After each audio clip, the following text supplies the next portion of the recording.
Kirkwood Baptist Church, whenever you are watching this video, I hope it finds you well. As we have had to change things really quickly on the fly. Last week you got some guidelines about how we were going to do reconnection and worship on May the 30th. And then shortly thereafter the CDC changed everything we were doing and we had to scramble and make up a completely new plan.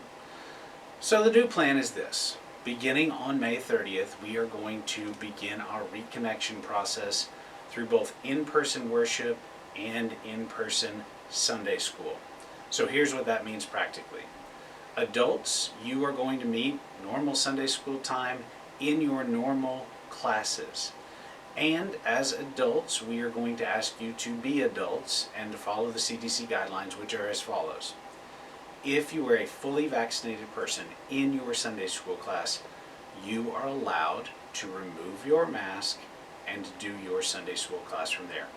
Please remember our vocabulary lesson of the day is fully vaccinated means you have had 2 doses of the Moderna or Pfizer vaccine and waited the 2-week period afterwards, or 1 dose of the Johnson & Johnson as well as the 2 weeks. So if you are fully vaccinated, you can remove your mask in Sunday school class. And please remember, right now is a good time to be accountable to one another. So if you know somebody who has not been vaccinated and is walking around without a mask or in Sunday school, it is okay to say to them, hey, you're not fully vaccinated, you need to wait to do that. Now, for our adults, or for our children and youth, we are working to have them on campus as well. We will have further details coming out about children, but as far as youth goes, we are going to have them on campus. Most likely they are going to plan to be outside, or in the chance of inclement weather, they'll be in the Great Hall. Many of our youth still have not had the chance to get vaccinated. Some of our youth haven't even turned the age of 12 to be eligible to be vaccinated. So, keeping all of that in mind for Sunday school. Now, the question that you're going to ask is, okay, for in-person worship on May 30th, are we going to hold to this 44-person limit? What are we going to do? And the short answer is, we are not going to limit capacity on people who want to attend in-person worship beginning on May the 30th. We're not going to ask you to register ahead of time. We're not going to assign seating or anything like that. But here's what we are going to ask. Because of the fact that our worship services will have unvaccinated youth, unvaccinated children, as well as the possibility of some adults who may have decided not to get a vaccine yet, we are going to require masks within the worship service. So, in the worship service, you will need to plan to wear a mask. Now, for anyone who doesn't know yet, a mask means that it's going to be over your nose and over your mouth at the same time. So, we're going to mask, we're going to be in solidarity with the kids. We're not going to make them sort of stand out and stick out as they will have to wear masks. We're going to do it with them. If you're not interested in wearing a mask to in-person worship, I would encourage you to continue to worship through the online platform. That will continue to happen as we go forward. We do not plan to stop doing that.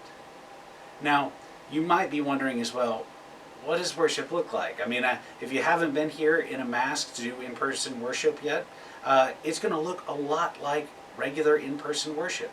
We're going to sing, we're going to pray, we're going to have scripture reading, we're going to do a sermon. Some things look different, so passing of the peace.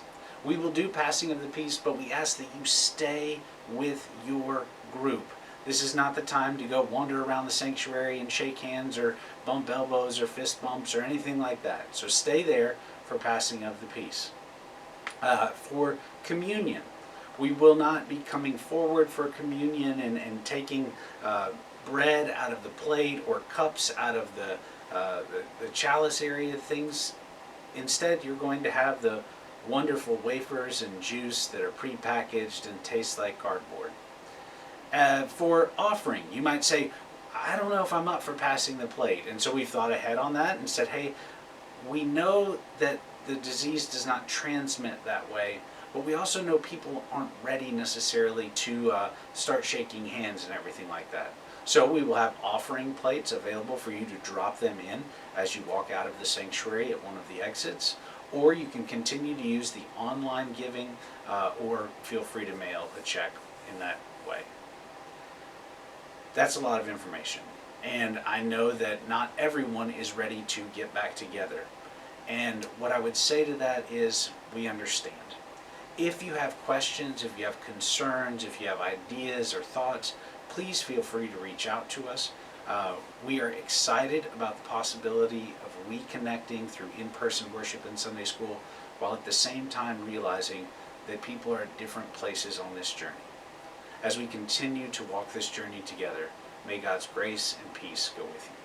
Thank you for your time.